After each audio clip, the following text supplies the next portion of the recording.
कुछ अन्य हल प्रश्न हैं, अतिरिक्त प्रश्न हैं, जिनमें पहला प्रश्न है, वे आंखें कविता का उद्देश्य बताइए। प्रस्तुत कविता पंत जी के प्रगतिशील दौर की कविता है। इसमें विकास की विरोधाभासी अवधारणाओं पर करारा प्रहार किया गया है।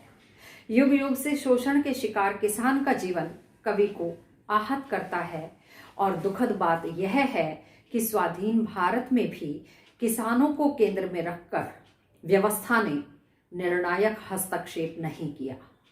यह कविता दुष्चक्र में फंसे किसानों के व्यक्तिगत तथा पारिवारिक दुखों की परतों को खोलती है और स्पष्ट रूप से विभाजित समाज की वर्गीय चेतना का एक ढांचा प्रस्तुत करती है। सेकंड क्वेश्चन है, किसान के रोदन को नीरव क्यों कहा गया है? किसान की दयनीय स्थिति का वर्णन करते हुए कवि ने कहा है कि उसकी आंखें अंधकार की गुफा के समान हैं।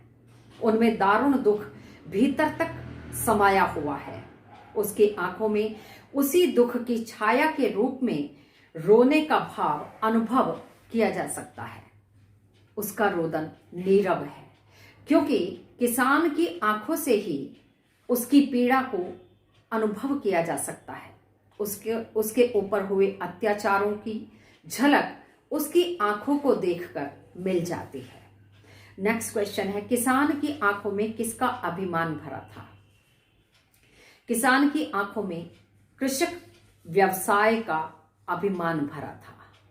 खेत की जमीन पर उसका स्वामित्व था, अर्थात जब वह उन खेतों का मालिक था। वह स्वयं को अन्नदाता समझता था।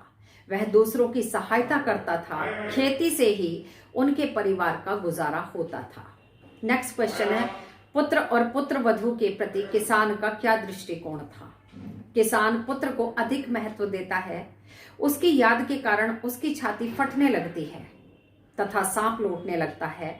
वह उसे अपना प्रमुख सहारा समझता था। पुत्र वधू को पुत्र के जीवित रहते हुए ही सम्मान मिलता था। पुत्र के मरने के बाद वह पति घातिन कहने लगा था। वह स्त्री को पैर की जूती के समान समझता है। उसकी मान्यता है कि एक स्त्री जाती है यानी मर जाती है तो दूसरी पुनः आ जाती है। और आज का अंतिम प्रश्न है, नारी को समाज में आज भी उचित सम्मान नहीं मिल रहा। कविता के आधार पर स्पष्ट कीजिए। कविता में नारी के प्रति समाज की मानसिकता को प्रकट किया गया है। उस समय समाज में नारी की हीन स्थिति थी। नारी का इलाज तक नहीं करवाया जाता था। उसे पैर की जूती के समान नगण्य महत्व दिया जाता था। समाज में आज भी नारी को उचित सम्मान नहीं मिलता।